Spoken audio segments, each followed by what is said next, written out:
Assalamu alaikum. Walaikum salam. How are you? Alhamdulillah. How are you? Episode 2. I'm good. Alhamdulillah. Good. Is it episode 2 now? We've reached episode 2. So you put out the post on your Instagram. I did. I did say put up a trailer, but you did put some kind of trailer up, but it wasn't official. Yeah, my marketing skills are lacking. Did you go to university? Did you study marketing? I didn't go to university. I went straight into business. Okay. Let's start with a wrist check for the. Oh, what? Sorry. A wrist check. A wrist check. A wrist check. Okay. Because we said it's going to be about watches and lifestyle and stuff. So. Okay. What's on the wrist today? I have it's a Tudor Black Bay red on a NATO strap. I don't know if you can see it. So it's just it's an everyday watch. Alhamdulillah. Tudors are nice. Yeah, it's a sister brand. They call it a cousin or a sister of Rolex. They're not premium. They're not like Rolex Omega, but they're sort of step down. Still a nice watch, alhamdulillah. I think you've got your Pateks. Yeah. And your Jacob and Co's and like the big money stuff. I wouldn't put Jacob and Co in with Patek's a manufacturer, isn't it? Yeah, okay, your Patek and your Audemars AP, Piguet. yeah. These high value watches, and then I think you've got your Rolexes and your Omegas, and then I think the next rung down is your Tudors. Yeah, Taggers. No, tags. I don't like tag. Brighton.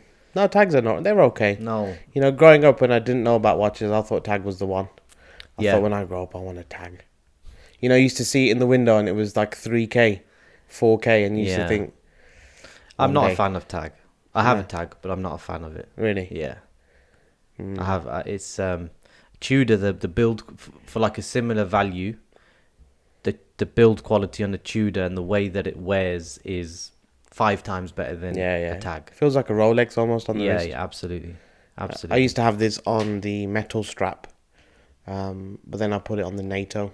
I saw it on their Instagram, and I thought, the marketing nice. Did you? It did me. You fell. And I was straight on the phone and ordered the NATO strap for it. No, they're good. Yeah, it changes the whole look of the watch. It does. And it's OEM, as they say. It's a nice, no, mashallah, it's a nice watch. Do I have one? No. What have I got? So what now? No. Oh, that one. We've both got the GMTs. Yes, we went in together. Yeah, we bought the GMTs together. Yeah. So that's like a Pepsi lookalike, isn't it? Yeah, with the red and the blue dial. Red and blue dial. We'll wear it one day, inshallah. But yeah, why are we talking about our watches anyway? Like, we're not showing off, no? No. I know we're not showing off, alhamdulillah, but why do you want to talk about watches? I think a lot of the youngsters, especially people who are sort of aspiring to be successful, shall we say. I think one of the measures that they use to measure success, although it's not a measure of success. You mean dunya type of success? Dunya type of success is meaning worldly kind of success. Is a nice watch. Yeah. And I think I like the style of a, you know, even if a man has a non-expensive watch, I think it's a good look. Yeah. And also a watch doesn't need to be nice to be expensive to be nice. Yeah, absolutely. You have some really nice watches out there. Yeah. That are relatively cheap.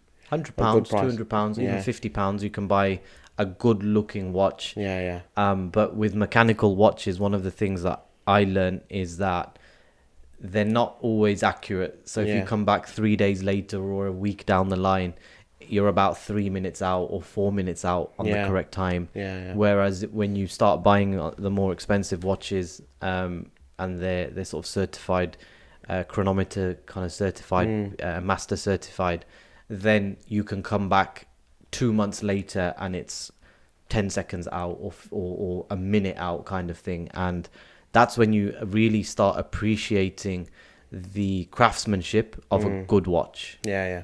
And I'm sure you found the same, that, you know, when you come back to an Omega or Rolex 6 months down the line, you're not having to adjust it. Yeah. You have to keep it in a winder though. Oh, and that's another thing, the watch winder. Yeah, you know, it's nothing important, but. So what's on your wrist then? So I'm wearing a GMT, also known as a Batman. Oh, mashallah. I can see it. You can see it. I'll show it to the camera there. I wouldn't show it off too much these days. Yeah, that's a problem. So I find myself wearing a watch less and less. I don't know, how do you feel? Do you wear a watch less and less often now, or an expensive watch If I less go and to less often? certain places, I put my windows up in my car, and I just have to be vigilant. I'm aware, conscious, and it didn't have to. It wasn't like that, but it's become like that, unfortunately. So that enjoyment factor has gone a little bit. When you go to places like Dubai, you feel like you can wear it happily, safely. When you go to a Muslim country, Muslim country. Saudi, Yeah, Dubai, yeah. um, even other places. So yeah, absolutely. I'm the same. There was recently in London a young lad. He was a Sikh lad. His religion isn't important, but we're just making mention of it. He was a Sikh lad. I think he had a turban on. He was killed for a Gucci pouch. They wanted to take his Gucci pouch, and ironically, it was fake. And I think they stabbed him for his pouch. Scumbags, man. And then in London, This is how bloody they've just made life so worthless. yeah, absolutely, for the sake of, and even if it was genuine, it's worth £100 or £150, Yeah, whatever. yeah. Sort of a trifling amount. Yeah. And it was fake, so it was literally worthless. 20 quid in a market somewhere or whatever. And they killed him for it. And then there was another one. A brother was by Regent's Park Mosque in London, and it was an expensive watch. I think it was a £20,000 watch or a 30,000, and they killed him for it as well. So, like what you've just said, it kind of takes the enjoyment out of it a little bit. But I think as a Muslim, you take your precautions and then you leave the rest to Allah. What's written is written. I mean, I wouldn't go around flashing my expensive watch in certain areas, nor do I always wear a watch. There's often times that I'm not wearing a watch. But it's a sad reality of the world we live in. Yeah. And people will take you somewhere, they'll trap you, and they'll take your watch, and they'll beat you, and they'll do all sorts. That's just the reality that we're living in. Yeah. Which is why I find it more comfortable to wear something like a Tudor or a Tag or a Breitling for it as a daily. Yeah. 100%. You wear the nice watch maybe on a special occasion. Yeah, I agree. But yeah, wearing a Tudor every day, it's almost, you don't sort of think twice. It's a lot of money, don't get me wrong, but it's not sort of 20, 30 grand on your wrist. Yeah, that's it. And when you're wearing 20 grand on your wrist, it feels different. Yeah. It feels different. And like you said, it's, you don't feel that same comfort or freedom or anything. I mean, I sometimes wear this to work, and as you know, we don't need to mention work or whatever, but the point is that sometimes it's quite an involved process. I mean, I'm driving a forklift, and I'm wearing a little would you know, I'm operating a forklift, and a screwdriver as well. Yeah, doing a bit of engineering work and stuff, and I'm wearing a lot of money on my wrist. Yeah. So I have to be very careful. I don't want to scratch it. I don't want to catch it on anything, whatever. But like you said, when you're wearing your Tudors, when you're wearing your Tags, when you're wearing your Breitlings and those kind of things, a bit more carefree.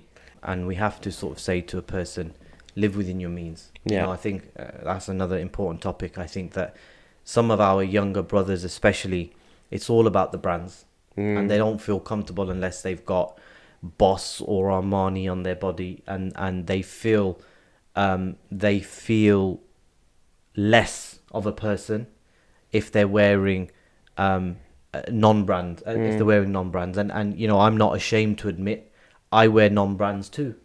Don't get me wrong, I do wear branded clothes, and I think that anyone who's seen us or seen me online, he's fairly aware of that. But the point, and that I don't do that on purpose, but it's there. Yeah. But the point is, I am 100% comfortable, and I don't feel less confident, or I don't feel less of a person if instead of a £150 shirt, I'm wearing a £20 shirt. Do you think that stems from insecurity? I think it does, and and usually it's the person who's wearing the most brands plastered all over him who's worth the least. Yeah. And he's the one that has put himself out the most to be able to afford this clothing. And when you look at the super rich, we're talking rich, billionaires, You don't see a label anywhere. Look at Elon Musk. Look at Bill Gates. They've got no swag though. Look at Jeff Bezos. They're nerds. As Andrew Tate would say, they're nerds.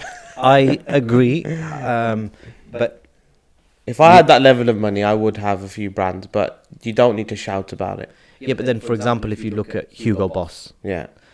you have their collection which says Boss plastered literally all over it, and there's literally just plastered all over it. Or you have their lovely, fine, cashmere wool kind of stuff, which doesn't even have Boss written anywhere, and it's £600 for a jumper, whereas a Boss everywhere is £80 or 60. Do you see what I mean? And so basically what I'm trying to say is, I think when you get to a certain stage, you begin to appreciate quality more. Like I bought a top from ASOS, and it's like one of my favorite tops. ASOS, ASOS. ASOS is like, they sell all the brands, but the point is, it's an ASOS own brand, brother. Yeah, it's not like it's not anything. What made you go for that? Just it was bad week at work. No, lost to watch. No, alhamdulillah, I liked it. Yeah, and I don't need to. You know how it is. You know how it is. You get to a stage where you're sat in a £10 thobe or a £30 thobe. This is from Saudi. Okay, it's one of those ones, when you go and they've got them like there's like 50, and you just see them and they're all, and you just take your pick. Yeah. In the shopping centres, they're not even in a shop. It's just a stall outside the shops. But the point is, you feel good. Feel good. Like you don't need airy, light. Yeah, but but that's the point. Brands. If a brand is making you feel good, then there's something wrong with you. If wearing a certain brand or a certain logo or a certain type of a certain company makes you feel better or makes you more confident, there's a problem with you. There's a problem with you. But don't you think that wearing something nice makes you feel good? Yes, but that's the point. That's what, having that brand on display or knowing that you're wearing a certain thing. We want to be confident in who we are as a person.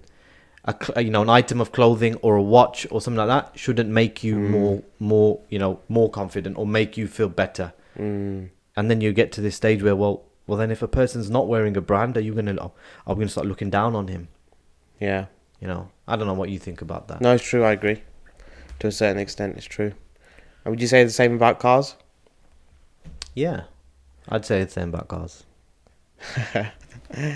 Do you not think a car is an extension of you? It depends on what you like. You can pick the car, you can pick the spec if you're buying it new, whatever.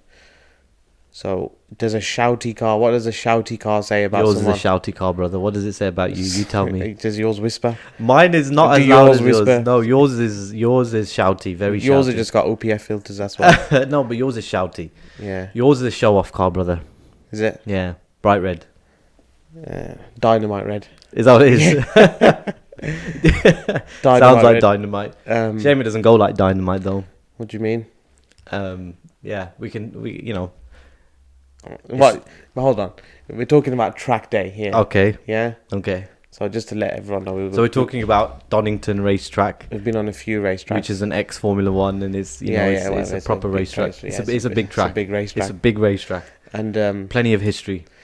So I'm at work and we've got a track day booked like 3 days in advance. Okay. And I'm thinking, where's my brother gone? I haven't seen him. So he's at the engineering company that he's found online. And they are adjusting his dampers and his springs and his toe and his camber and all sorts. And he's putting Porsche approved Michelin Pilot Sport Cup 2. If anyone knows about cars, Cup 2 tires on his car. And he's setting it up for the track and everything. I think we should preface that it's a nice car as well. It's a fast car. It's a Porsche. And he's setting it up and he's taking all this time to set it up. And then he says to me, who's at work slaving away, that his car is faster than mine. I've told him, brother, you've spent days and days setting it up for the track. If it was slower, then there would be a problem. So how many more horsepower does your car have than mine? That's not the point. Yours is a track car. Let me just preface this by saying it's got GT in the model. Yeah, okay, that's fine. But if anyone who knows about cars and Porsches, they know that a GT model Porsche is made for the track. For the track. That's fine. I personally, if we went out, so then when we switched cars, when we switched cars and you sat in the GT car for the Porsche, Yeah. and I was in your car. Yeah. Do you remember how you nearly span out? First time driving it on the Okay. track. Uh-huh. It was wet Okay. and there was traffic because we'd waited in the pits. There'd been an incident because it was getting greasy. So why did you spin out, brother? I didn't spin out. Hold on. Very close. Did I spin out? The German nannies No. had to keep you in. The German nannies had to put the nappies back on. No, I didn't spin out. The back end let go a little bit, but we caught it and it was fine. And we came in because it was wet and I thought there's no need. It's my brother's So the car. other side to that story was that I was in your car Yeah. and I disappeared off into the distance. No, you were ahead in the queue. Naturally, I disappeared off into the distance. No, that's... And yeah, then- because it was wet. My car, by the way, is four-wheel drive. Yours is rear-wheel drive. That's fine. Yeah. That's fine. And then and then the ironic, and then the funny. Anyway, we'll talk about a story afterwards. But I disappeared off into the distance naturally, and then I looked in the mirror and I didn't see you, and I slowed down and I waited for all the traffic and I didn't see you, and I genuinely thought you'd written my car off. I genuinely thought you'd put it into the barriers. And then finally you were, nannying it around. I thought there's a learner driver driving this now. So we went back to the pits and you were, a little bit edgy, should we say. But then in the rain, I was back in my car. Yeah, and what happened? And you were in your car. I've got video evidence No, of you this. don't. Yeah, No, you I do. No, you don't. 'Cause I do. In the When rain, we had a clear track and it was greasy. you couldn't keep up. No, I was gone. I was ahead of you and you Oh. couldn't keep up. Astaghfirullah, brother. Okay. You couldn't keep up. Okay. But the point is, anyway, We should one day release this footage. You yeah, know what we should do? We should do 30 drivers. 30 drivers. 'Cause I'm sure you must have heard of it. He's an idiot. Yeah. subhanallah. But he's in prison now, by the way. Is he? Yeah, they found who he was. We should do 30 Absolutely. drivers, the Halal edition, on the track. Whenever I see brothers driving their cars like idiots on the road, and they genuinely think that they can drive, I always, if I manage to speak to them or get a message to them, I say, listen, take your car to the track. If you think you can drive, because a lot of these kids, they take their cars onto a straight road and they're in their S3s and their RS3s and their GTRs and whatever, stuff that is four-wheel drive, stuff that is dual clutch, describing your car here, by the way, stuff that is four-wheel drive, stuff that is dual clutch, and you just put your foot down and the car does everything, and it's just straight up and down. There's no skill involved there. Point and square, isn't it? Point and square. And I always say to them, listen, if you genuinely think you're a good driver, bring your car to a track on a serious track day, and you will have a rude awakening. Genuinely, these guys can't handle their cars. They can't handle their cars. That's why they're in their four-wheel drives and stuff like that, and they're just racing around straight up and down.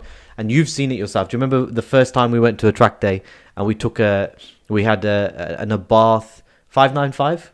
It was an Abarth 595, little pocket rocket. It was a Competizione, 180 brake or whatever it was, front wheel drive, and looks like Freddie Flintstone's car. Yeah.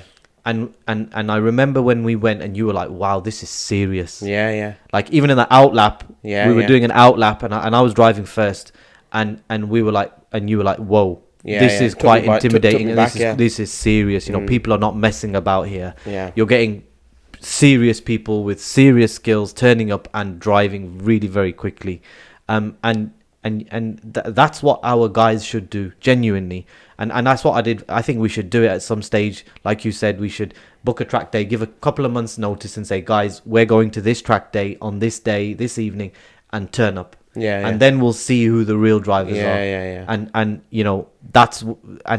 that's basically going to make you a safer driver on the road. Because you realise then that my car has so much capability, and you're never going to get the most out of it on the road, are you? No. And there's no way that you can get the most out of it on the road, because it's just cars everywhere, there's pedestrians, there's traffic lights, and there's no way of getting the most out of your car unless you're at a track. You can at most get 70% out of it. And if you're getting, to be honest, if you're getting 70% out of your car on the public roads, you're putting your life in danger, and you're endangering somebody else. Every other month you're hearing of an accident, a fatal accident. I would say more regular than that, to be honest. And that's just Yeah. around our sides and where we live in our cities and stuff. And It's happening a lot. It's insanity, and young men and women, their lives are being ended, and the worst is when they're not involved in the race. They're not driving the car. They're just going home. They're walking on the road. They are minding their own business, and they just get mowed down, and they die. You see it, don't you, when you go into Alum Rock, Small Heath. We're talking about Birmingham. Why have you said those places, brother? Because you see it. You see it there. Unfortunately, that's the demographic there is our people. So we can relate to them. And you see the way the guys are driving on the roads. It's ridiculous. It's insane, brother. They are literally overtaking on like a busy road, main road with traffic. They're like literally overtaking on the other side of the road. If there's anyone crossing that road, they're gonna die. If anyone pulls out, they're gonna kill them. Absolutely. It's literally it's ridiculous. Is it safe to say, I know about myself, but do you try and avoid these areas if you can? Do you if you have a choice of driving through these areas and it's going to be 2 or 3 minutes faster, or you can avoid these areas, do you avoid them? I'll be honest, I don't. No, I don't. I avoid them. No, I like going through them. You do? In the sense of that dynamite red thing, just attention seeking, revving that engine. No. Even if it's not like I enjoy going through them, but I just I don't. I'll be honest, I don't avoid them as much. It's nice to see the Muslims in those areas. Yeah, it's for probably sure. what it is. But I'll be honest, I avoid them. Uninsured drivers and stuff. If I have a choice, I will avoid them, and I'll stick to the main roads and stay away, because even on residential streets, they are flying down. They are flying down, and like we've said, most of them can't drive. And they're pulling maneuvers. They're writing checks with their hands that their ability simply cannot, cash, and it's crazy. It is unbelievable. Yeah, people are losing loved ones and stuff. It's just not worth it. And I think death is written. Death comes unannounced, but to die like that, for an innocent person to die like that in that way is unbelievable. And that's going back to that 30 driver's idiot, the way he was driving on the roads. I'm so glad that he's been banged up. Yeah, because it was I don't know if he did have an accident, but it was it was just a matter of time until he kills someone. You see he's driving on the roads. Did you ever watch one of his videos? I did, yeah. My cousin showed it to me. It's ridiculous. And he's not a good driver. The way he was handling that car. But the youngsters said, you know what, bro, he's a sick driver. He can't drive. He can't drive. He's a bad driver. The way he licks the bends and stuff like that. That's what I've heard. Licks the bends, yeah. The way he licks the bends and he does X, Y, and Z. And I was thinking, well, you can elaborate on that. Was he a sick driver? No, he was disgustingly bad. Really? Yeah, because he was manhandling the car. He was the way he was throwing it around and being like massive inputs and not being smooth. And fast driving is smooth driving. To be fast, you've got to be smooth. And this guy, he was not a fast driver, not a smooth driver in any way, shape, or form. Just dangerous, just pure dangerous. And Allah Mustaan. Imagine being married to. Imagine having your wife walking down the road and you get a phone call saying that your wife's passed away or something like that. Yeah. It's. Well, I think he's a representation of the Asian youth. I say Asian, but I wouldn't even say Asian, to be honest with you. I think that there's a massive that demographic now, street racing, 17 to 25 maybe. But we used to drive fast on the roads. We did, but not in built-up areas. Yeah, never. When you're young, you can't say to a young person, "Don't drive fast." You can't say to a young man, "Don't drive fast." So I'm getting at. Yeah, you can't say that because it's ridiculous. It's like saying to a kid, "You can't have that." They want that. That's what they want. That's what they're gonna do. 100%. But it's learning that you're not invincible, that you are not Ayrton Senna or Lewis Hamilton. You're not a racing driver. You're not as good as you think you are, unfortunately. And that is the bottom line for a lot of us. We have more confidence than we do talent. And our talent, The minute that back end steps out or that car does something that we're not expecting it to do, we don't have a clue. Do you remember your what was it, a Camaro ZL1? Yes, I had a Camaro ZL1 65 plate, I think it was. That was back then. Yeah, when it Gen was Gen 5 Camaro. Yeah, it was crazy. That thing was it was a widowmaker, as they It was say. a Widowmaker. Put the foot down on it. I had it tuned as well. Yeah. And the back end just used to step out at 80, 90, 100 miles an hour. Why were you doing that speed, brother? Oh, it just used to step out at those speeds, I've been told. Oh, you've been told. Okay. Yeah, no, on the quiet roads, as we say. But yeah, I mean, I've been driving now 15 years, Really? 14 years, yeah, 15 years this year. Wow. I've written off one car in my life, and I was 17. Would you like to discuss No, we're not that? getting into that particular story. We're not getting into that particular story. You've been driving probably 2 years longer than that, 3 years longer than So, yeah, I think I'm coming up to now 17, 18 years driving. that. Yeah. I've How many cars have you written off? 2. Two. Yeah, there was a Corvette Z06. It was an icy day, and no, it was it was a very icy day. It was a rear-wheel drive car, and You learn the hard way, don't I you? crashed it into a lamppost. And Wasn't it a tree? no, it was a lamppost. Was it? It was a lamppost, yeah. 200 meters from home. I was prattling about in the car and sort of snaking around, and it just, like I said, I wasn't fast enough to catch it, and Just it just let went. go. Yeah, that thing was lairier than your car. Remember that ZL1? Yeah, And the yeah. ZL6 was lairier than that. That thing was a monster. You're quite famous. I am famous. That Z06. Yes. That black Z06. Around Birmingham Corvette. is fa- very, it's and the street famous. racing scene Yeah. is very, very famous. Yeah. Yeah. That car. And you. That car. Yeah, because That- well, I was. Can we reveal that it was you now? This was like 15 years ago. I was a Molvi, Dari Allah. As they say. who I used to have a car seat in Yeah. there, and I used In the driver's seat, because it was left-hand drive. That's right. So where you were expecting to see a driver, meaning on the right hand side, you'd see a car seat. So there's a car seat driving this car right What now. troll is this? That car was fast, really, really fast. Especially for back then. Yes, it was. We're talking. It was 600 horsepower then. It was 650 horsepower back then. How many years ago are we talking? 12 years ago. This was when a Ferrari had 500 horsepower. This was when the GTRs were coming out new at 480 horsepower, wasn't it? The GTRs weren't released at this stage. No. The Nissan GTR came out after that.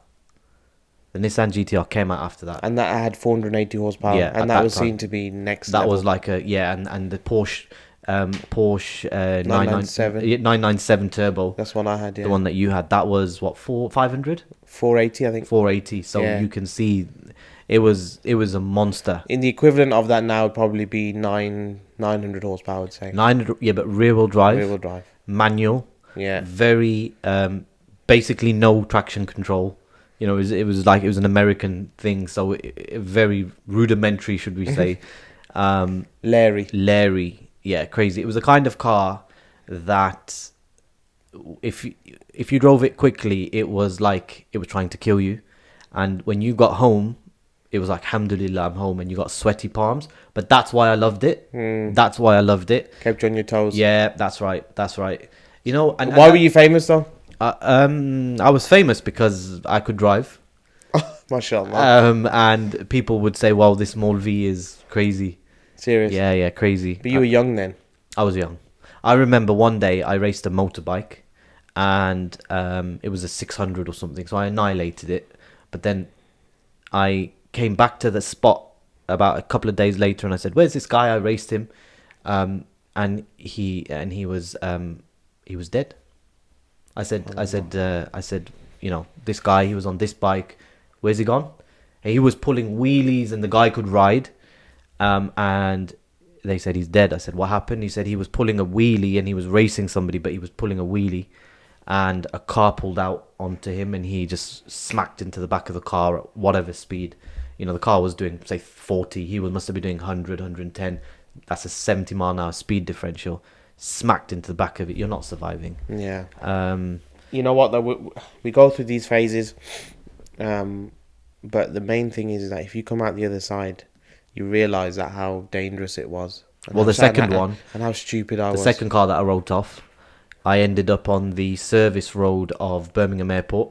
So I was on the road and You're on the I was on A45. the A45 and I had a massive accident. I had an accident about 80 miles an hour and the car spun out and it smashed through the fence.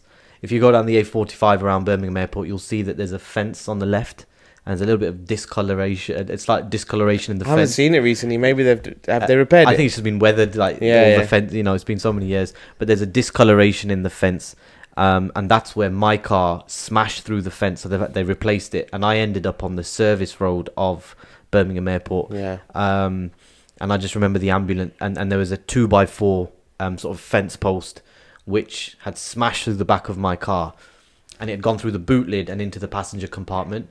And I remember the police officer at the time, amongst other things, saying that if that fence post had gone, or it was the ambulance driver, if that fence post had gone just a foot higher, it would have gone through the windscreen, through the rear window, and it would have gone straight through the back of your head. Because it was like wedged in, lodged in. And I just remember being in the back of the ambulance, and I think I rang you, and you turned up pretty fast. I was in the Camaro. You were in the Camaro. Yeah.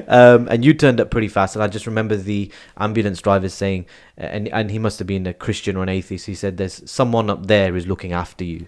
He said, "You are very, very," and his words were, "You are very, very lucky." So, what to walk away lessons from this. can we take from that? Don't drive like an idiot. And We just have to thank Allah that we've been given a chance to Allah come back from that. gives you that opportunity. Yeah, because a lot of people. People crash at slower speeds and they have less serious accidents, but they die. Yeah. You know, and that for me was a wake up call. But then we're so forgetful as people. These things that happen to us, we often just forget about them, and we don't. They may affect us for a month or two. Yeah, absolutely. It's like when you hear about the death of someone, you start reflecting and you ponder for a few minutes, 10 minutes, 15 minutes. After that, you're back to doing what you're doing. And that's what we have to try and nurture within ourselves, is to learn from other people's demise, or learn from other people's problems or other people's experience. There's two ways you're going to learn: from the experience of someone else, or from your own situation. And the clever person and the successful person is generally the one who looks at other people and he learns from their problems. Yeah. And then that way he's protected himself. And these people that died, they had so many plans. Yeah, it's powerful. Dunya plans, but also I'm going to practice when I'm older. That's such a common thing. I'm too young to pray. I'm too young to go on Hajj. I'm too young to get married. Well, we were just listening to these people. We just watched a video, and they had 50 Cent playing or whatever they were, and they had a car accident. Yeah. Imagine one of them died there. You know, what What a state are way you to going to go. die? And you're going to be raised the way you died. Yeah, absolutely. Like you've said, the way that you die is, and the state in which you die is going to be the state in which you're raised. Think about that. You know, that's a scary thought. That's a scary thought. So to the youth now who are maybe driving fast or maybe thinking, I'm going to pray when I'm older, what would you say? The time is now. The first thing, look, if you're not praying and you think that you're safe and you think that you're a good Muslim, you can't be a good Muslim if you're not praying. That is a black and white situation, okay? I mean, this is not a lecture, so I don't want to lecture, but the black and white of it is, if you are not praying, not only is your Islam in question, but you can't be a good Muslim. You can't. It's impossible. Okay, it's like a car driving without petrol or fuel or whatever. If a car needs a source of power in order for it to go, same for you. Your religion, your religion is based upon your prayer, and that is a major problem. And don't think that I'm gonna do it when I'm older. I'm gonna do it and I'm older. You know this. We've all heard it, but the graves are full of people who said, "Tomorrow I'm gonna do this." The graves are full of people who said, "Tomorrow I'm going to start practicing. I'm going to start praying." Change your ways now. You know, you've seen us the way we look. If you can be a practicing Muslim and still drive nice cars. You can be a practicing Muslim and still go fast on the racetrack. You can be a practicing Muslim, enjoy the finer things in life as long as it's halal. They're not mutually exclusive. You know, being a practicing Muslim doesn't mean that you have to go and live in a tent. It doesn't mean that you have to catch the bus everywhere. It doesn't mean that, you know, you're going to get a camel and you're going to import a camel from Saudi Arabia and you're going to put a tax disc on a camel. You know, try and put super lead into a camel. It doesn't mean that. You can live your life, do whatever you want to do as long as it's halal. And you can have fun as well. Yeah. Go on, sorry, what were you going to say? Allah's made a framework. As long as you stay within that framework, you can enjoy life. Yeah. Honestly, There's so many ways of having fun. Yeah. In an Islamic halal way. Yeah.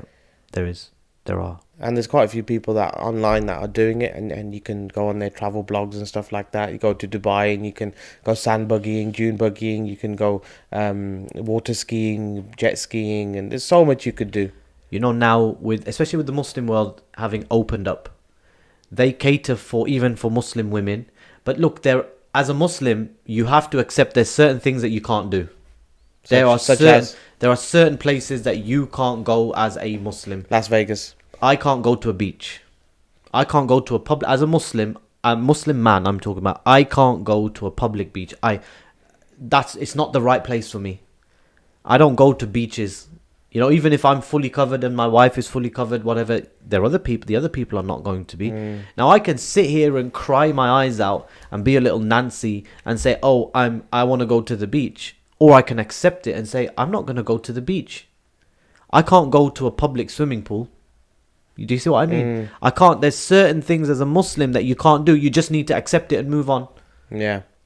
The show must go on. The show's, you know, why are we being like little daisies? Oh, I want to do this. But alhamdulillah, there are places where, for example, there's all men's beaches, all women's beaches. Like Turkey, for example, they have these places, and Dubai and stuff. They have certain places where at certain times only women can go there, only men can go there. If you really want to go to a beach, go to one of those beaches. Do you see what I mean? So there's certain things that I'm never going to be able to do as a Muslim man. Bottom line, it's just not befitting of me to be in those places as a Muslim man. But hey, there's not a lot of them. There's not a lot of things that you can't do in a halal way. But you know, for our sisters, that doesn't mean that you're going to put on a burkini and you're going to go and jump into the ocean, you know, with your spandex leggings on and all that stuff, and you think, oh, this is halal, it's a burkini. You know, like, it's unreal. Like, you have to just accept, I'm a Muslim woman, I have to cover myself up. I'm not going to go and get into the pool on a public beach, you know. It doesn't work that way. It's hard, isn't it? It's not hard, it's black and white, but it's hard. It's a test for people. I agree, it is. But people do want to go on holiday. Yeah, but I'm playing sort of devil's advocate, as they say. Let them go on holiday. But they do want to go on holiday and have fun. And they can't afford to go to a private beach or a private resort. Just go. Why do you need to go to a beach? Watch the sunset, sunrise. You should be praying Maghrib or Fajr. You've prayed Maghrib and Fajr. Okay. I guess if you got Fajr time, that's a good time to go. Not in the on the beach. Yeah. Really? Yeah, all the people are going to be asleep. It'll be quiet. Yeah. You like those romantic beach walks? Yeah, why not? With the right person, your wife. Okay. Not with you. I wouldn't want to go with you. The point is, I wouldn't want to go with you. Yeah, of course not. It's not my thing. Yeah. I'm not a beach goer. It's not my thing either, to go with you. I like to keep my feet on solid ground. Not on the sand. No, I'm not a sand person. Quite boring, actually, you are. Am I? Yeah. I appreciate that. Thank you. So speaking about holidays and stuff, can we have a quick discussion about people who post every single picture and every moment that they have on their social media? If you didn't take a picture of it, it wasn't worth doing. That's what they say. In my opinion, if you have to post a picture of it, means you weren't enjoying it. If you need to post a picture of it in order to enjoy it, that means you're not actually truly enjoying it. You're not there, present in the moment. Your whole sort of approach is going to be like, hey, let's capture this for later. Why don't you just enjoy it there rather than thinking about what comes later I think they're addicted to the it's called the dopamine hit. of a picture. You know, when you put it on social media Oh yeah, and of it's course. getting likes and shares and comments. I think they're addicted to that. I don't think it's as deep as. Yeah, I agree with you. I'm in the same camp as you, but I don't think it's as deep as they're not enjoying it. They could still enjoy it, but I think that they're addicted to that uploading it, and it wasn't. But what there is a dynamic there of I need to show everyone that I'm here. Then why are you doing it? Like for me, That's the thing, isn't if it? we break it down to a fundamental level, if we become fundamentalist about this, you're quite a fundamentalist. If we become a fundamentalist about I'm a this, fundamentalist. you're quite a fundamentalist. If we become fundamental about this, How many why times are you going to say fundamental? I'm counted 5 now. have you? Yeah. Okay. Can we take it back to the fundamentals, please? Let's take it back to the foundations. If you're going to do that, what's the driving force behind you taking that picture and uploading it online? What was your intention? Show off. Is that what it was? Is that what it is when you do it? No, it's just a show off, isn't it? Why else are they doing it? They're not doing it to remember for later, because you don't have to upload it to do that. Exactly. So therefore, what you're doing is you're putting on a facade to show people how great your life is, or to show, hey, I'm living my best life, as they say, YOLO and all that stuff. I don't think it's as deep as YOLO. I think you're going. No, a bit too but far there. that's where it stems from. YOLO and I'm living my best life. You only live once, and I'm living my best life.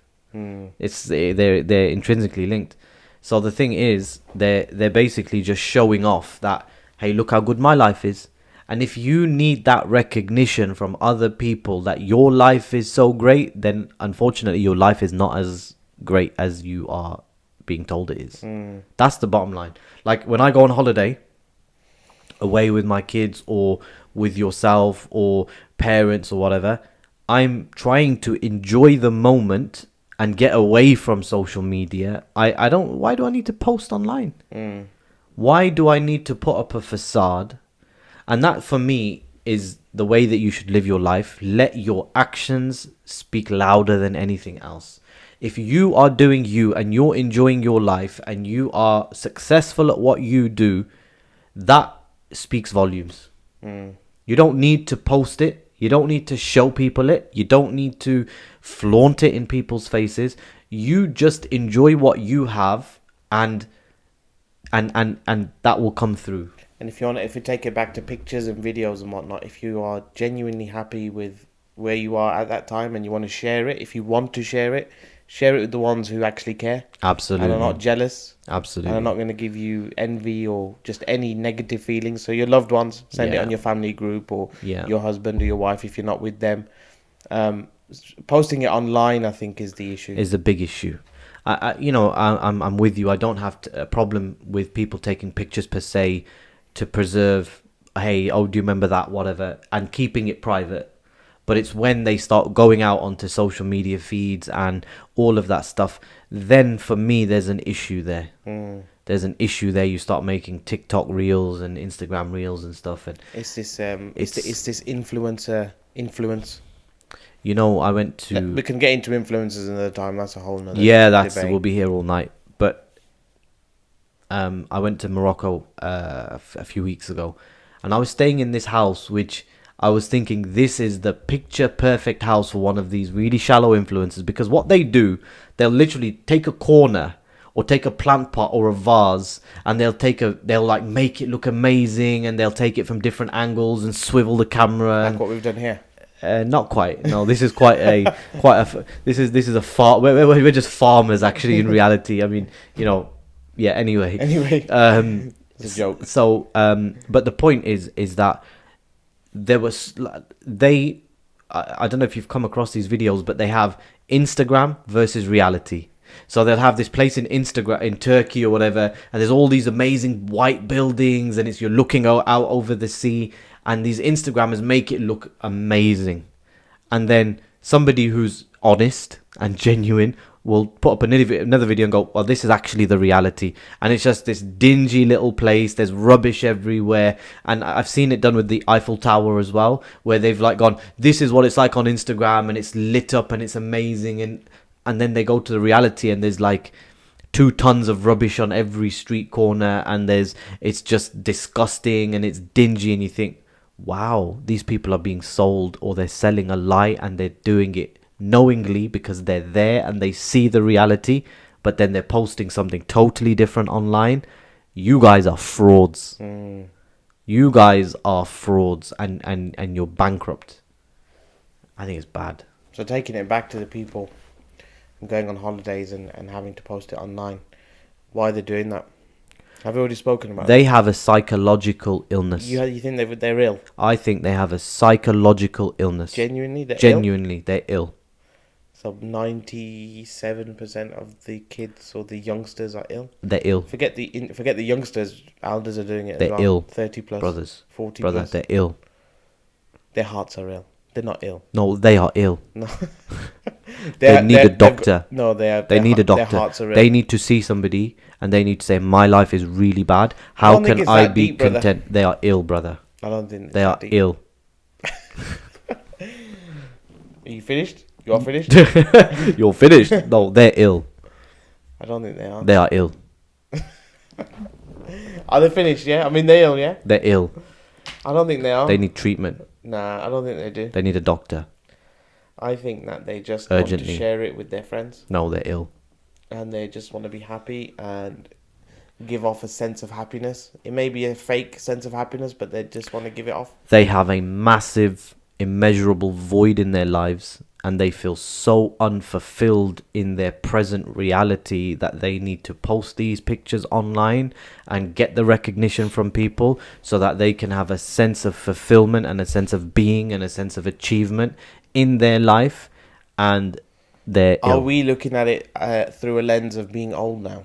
I No. think the game has changed. No. I think they're taking these pictures and they're doing that. They want to show their friends where they are, or they're sort of courting the opposite gender. You mean they want a bird? They want a wife? If you're a man, No, they don't want a If you're wife. a boy, they want to link up Yeah. and say, "Oh, I've been here. I'm out about. I'm active." They look like they're active, but they're just slugs. Yeah, I mean, we know that they might just be sitting outside their house and take a picture in their car, like, "Oh my God, I'm out. I'm active," but really they're in their pajamas and they're just outside the house doing nothing. Slugs, brother. I don't think they're ill, no. They're ill. Are we just old? No, they're ill. They're Ill. ill, yeah? Yeah, of course. They're ill. And so now you see the level of anxiety, the level of depression, the level of suicide amongst these kids is because they're ill. They have the successful ones amongst them don't use social media. When I come across a young person who doesn't use social media, I am so impressed. All forms of social media. You can use WhatsApp. You can use WhatsApp. For me, WhatsApp is enough. If I find somebody who doesn't use Instagram, Twitter really does my head in, because Twitter is like this short form jabs at people, and it's rude, and people get brave on Twitter, and it's not There's a lot good. of trolling, isn't there? Yeah, it's trolls, and people become so unpleasant on Twitter and on social media in general. People become so unpleasant, and I've come across people who are so confident on social media and so confident on even WhatsApp. Basically, a non sort of contact, a non-contact interaction. They're so good, but then when you see them in person, like, are you that same person? Are you that same guy who was coming out with X, Y, and Z? And then now that I'm with you, you can barely string a sentence together without and it's like he's stuck. It's like, if you suddenly got stuck in tree, they're ill, brother. I get your point. It's a good point. People online do get brave and they do put up a facade and a fake character. Me and you know people who were you to look at their Facebook and their Instagram and that kind of stuff, you would think these people are amazing, living high-flying, fast-paced lives, and they're like the dons, and they're so successful and all of this, and we know in reality what their reality is. Do you just want them to be a timid sheep online as I well? want them to be real. Live who you are. Be the person that you actually are. Why are you trying to put forward? Everybody wants to put forward their best face. That's when you meet somebody. No one's gonna come and say, "Brother, yeah, I'm a bum." But the times of face-to-face interactions are at an all-time low anyway. Yeah, but that doesn't mean that that's To okay. go out and socialize. That doesn't mean that's okay face-to-face.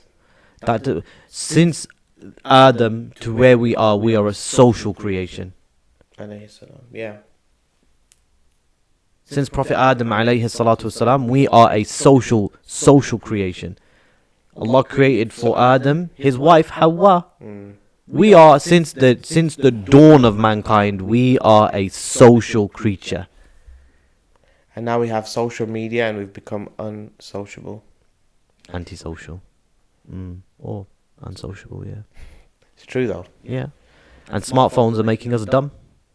Yeah, they are. Smartphones, dumb people. Dumb phones, clever people. You forget how to spell a word and it's got autocorrect there. Yeah. I found that. How many Spelling. times have you actually taken a pen and a paper and tried to write something and you're like, whoa, this feels like alien to me. It's crazy. But that's the world we're living in, you know. As with anything, brother, you have to find a balance I agree. between an online persona and an online image and an in-person image. Yeah. Because you can't exist now without existing online, I believe. I agree. To a certain extent. Yeah. Like for me now, if I didn't have dawah, I would hate social media. I wouldn't be on social media. If I didn't have dawah, I mean, aside from the stuff that you send me for a laugh, I don't have any kind of social interaction on any social platform because I just don't like it. No DMs? No, I need to. People are asking me DMs, questions, advice, yeah. You know, responding and stuff, and that's why on my Instagram, people are like, "You're so harsh, or you're so, not harsh, but you're so straight talking," and a lot of people are like, "Please, I need this," because I'm just surrounded by people who are they need what? Like they need that straight talking, tell it like it is, without sugarcoating it kind of person in their life, because everybody around them is just a pillow, like a pillow. Just there's nothing to it. Soft and all, you know, softness and gentleness is good, but sometimes you've just got to be straight. You just got to call a spade a spade. Listen, you're a fool. What you're doing is wrong. You're going to ruin your life. You know, you can't say, brother, I don't really recommend this or whatever. You know, it just right is right and wrong is wrong. You know, that we're not perfect. Nobody's perfect. We're all going to make mistakes, but we need to be straight talking. And for men as well. Men are not men nowadays, brother. That's another conversation. Inshallah, next time. Inshallah, we'll So let's wrap this one up now. I think it is late. So where did we start with time? We're ending with time. But where did we start? We started with your watch, wrist check. Your watch. So it's saying it's time to end. Yes. Inshallah. So it's been good. We've covered a range of topics today, I think. Let us know in the comments. I feel like one of those YouTubers. Let us know, but do let us know. Give us some feedback. You are a YouTuber now. No, I'm not a YouTuber. You're a YouTuber. We need to see. We need like a vlog a day in the life of Ahsan. None of that. Like you wake up in the morning. Well, you wake up in the afternoon, and you know. Yeah. Anyway, we've covered a range of topics. Inshallah, give us some feedback. It's only episode 2. Let us know what you want us to talk about. What sort of. I'm not going to change how I am, even if they give me lots of feedback and say that Abu Ibraheem needs to say X and Y. No, but you are of the opinion that this should be totally non-structured, non-planned. Yeah, can you say that to them, because they need to know. Yeah, my brother has said to me. He just said to me, "Shall we record today?" I was like, "Yeah, what should we record on? Don't worry, just meet me at this time." So I've turned up at wherever we are, and literally just turn the camera on, and here we are. But does that make you feel like it's a bit random and a bit put together, or is this the just the direction that you want to take it in? I Natural conversation. I'm Does op- anyone even want natural conversation from us? Do look, they even care? I'm open. Or do you want us to focus on certain topics? I'm open to either, but for me, number one, this is not a lecture. So for me, I've got my dawah channels, my lecture channels, all of that stuff.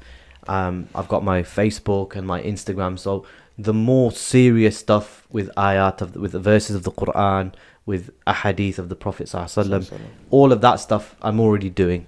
So what I don't want this to turn into is that, because I'm already doing that.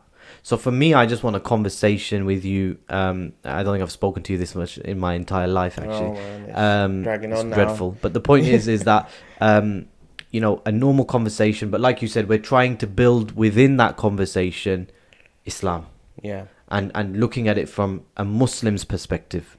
We're not just all about blind money, worshipping your nafs and your desires. We want to try and speak to the youth and give them a little bit of guidance in a nice way. And so for me, I'm going to go with the flow. Whatever you want to talk about, I'm happy to talk about. Yeah, well, we just keep it natural in it. But if there's certain topics that I think we will cover, inshallah, we will cover those with an Islamic ethos, like you say. So inshallah, I think we'll wrap up. Jazakallah khair. Wayak. And inshallah, we'll see you for the next one. Assalamu alaikum. Alaikum salam wa rahmatullah.